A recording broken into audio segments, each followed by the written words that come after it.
Представители рабочей группы доложили президенту о ходе работ, проводимых ведомствами во взаимодействии с компетентными органами Российской Федерации, и о тех результатах, которые уже сегодня имеются.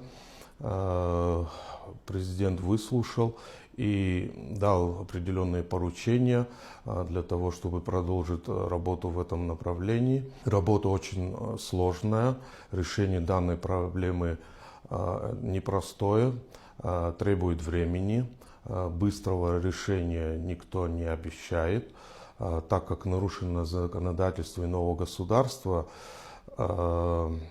Здесь нашим гражданам, обращаясь к ним, хочу сказать, что нужно проявить выдержку, проявить спокойствие, без лишних высказываний и без лишних действий. Это может навредить в первую очередь тем процессам, которые уже начаты и ведутся компетентными органами Республики Абхазия. Также можно навредить тем лицам, которые уже оказались в трудной жизненной ситуации.